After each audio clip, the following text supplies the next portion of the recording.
Hello everybody and welcome back to the Fortress of Solitude. Today we're going to be talking about a Batman Superman World's Finest issue 34 by Mark Waid and Fran Galan. Batman and Superman get help from their closest family members as the heroes find themselves on Altos 9, hub for the Galtarian Empire, where the team confront Galtar, demanding he surrender peacefully and let the people of the world go. The villain doesn't care much for the Earth heroes invading his planet, easily defeating Batman and Robin's attack when they try and take his golden eye, a special eye-shaped device which is feeding on the sanity of the innocent people on the planet. Waid doesn't waste any time just dropping us right into the story. It's a very cartoony opening. It feels like the opener of like an old episode of Justice League Unlimited. It's got everything that cartoon did in spades, you know, heroes maybe on a far-off world battling alien threats together. It's really fun and it's comfy as fuck. The golden eye sets its gaze on Batman and Robin, invading their minds as Superman manages to freeze it with his freeze breath, stopping its power long enough to get Batman close to Galtar,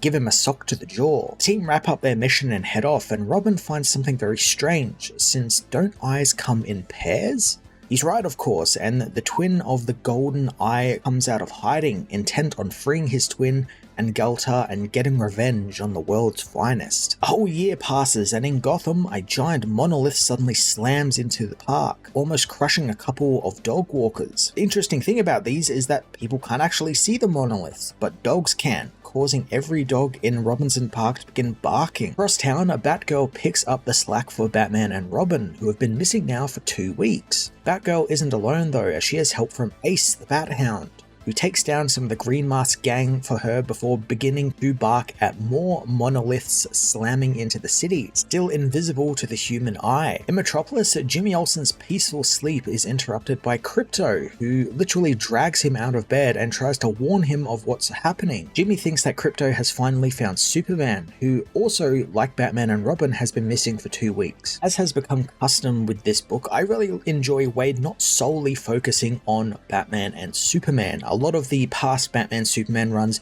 only focus on them, with side characters really being ancillary to the plot and just like being there just to sort of advertise that they're going to be in the book. But here he actually makes them the main characters every time, you know, they get ample time in the spotlight.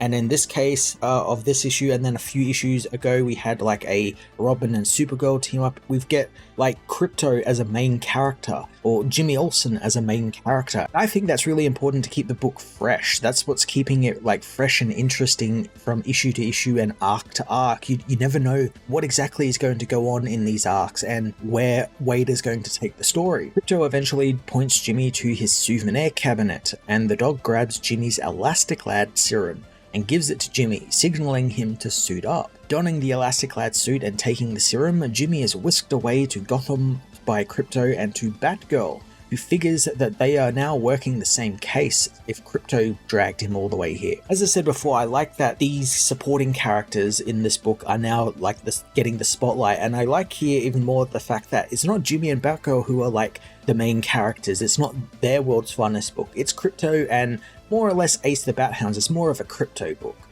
As KRYPTO is able to use his super senses to find out where Superman and Batman are. They kind of turn back up on the radar, and he has sensed where they are. Super Pet leads the heroes and Ace to Arkham Asylum, and Batgirl and Jimmy's dynamic is a fun one that is the complete opposite of what Dick and Kara's dynamic was from their team up about 3 or 4 arcs ago. Both Jimmy and Barb have a kind of playfulness where they know they have a job to do and will do it, but will also crack a few jokes at one another now and then. More so in Barb's respect, because she knows that Jimmy is kind of out of his depth in all of this and very inexperienced in the superhero game, but she isn't like a dick about it either. She realizes he's there to help, and instead will just crack a few jokes at his expense, which he obviously realizes are just jokes. The heroes head into the asylum and find the patients have taken over, using the security desk to look at the monoliths popping up all over the city. They are the only ones besides dogs and animals who can actually see them. The men know the monoliths are hacking away at their souls, all for Galtar, who has been reunited with the Golden Eye and is preparing to take over Earth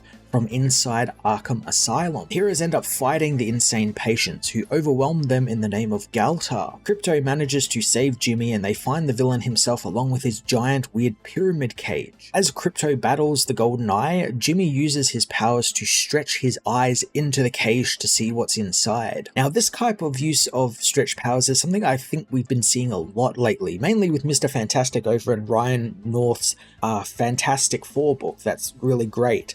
It's, you know, fun, gross use of these powers, and I hope we get a lot more of it, since it feels like when someone has stretch powers, all they ever do with it is like stretch their arms or stretch their legs or torso.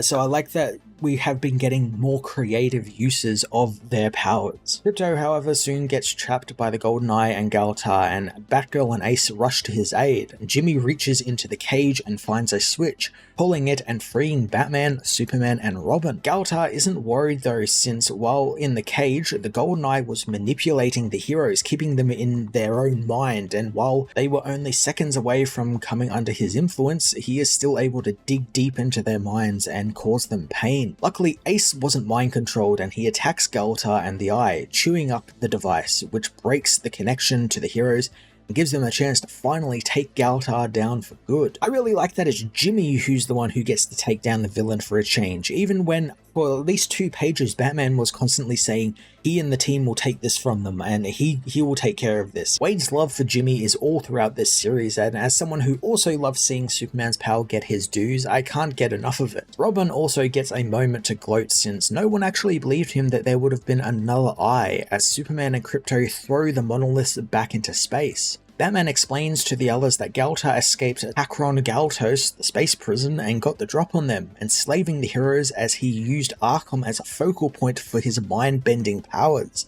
using the mental illness rampant in the asylum to strengthen the power. The Pillar are also explained as the heroes not seeing them because of the psychic shielding they have, and those already in Arkham could see them thanks to the feedback loop. Now this is probably the weakest part of the story, like the Pillars literally did nothing in the story, like they weren't used in any real meaningful way at all. And it's all explained away in like hokey sci-fi stuff, which is, I guess, fine, it's a comic book, but like, why even develop those pillars if you're gonna like not use them at all? Book ends with a nice page of the heroes all going about their separate ways, with a funny gag of Batgirl learning that Streaky the super cat exists and that KRYPTO is not the only super pet Superman has. It's a fun, light-hearted ending to a one-off story that feels a bit like a cartoon episode. Batman Superman World's Finest issue 34 was a pretty good one-off team-up with Jimmy Olsen and Batgirl. It's fun the series is just allowed to do whole issues where Batman and Superman are supporting characters, or in this case don't really even appear in the book,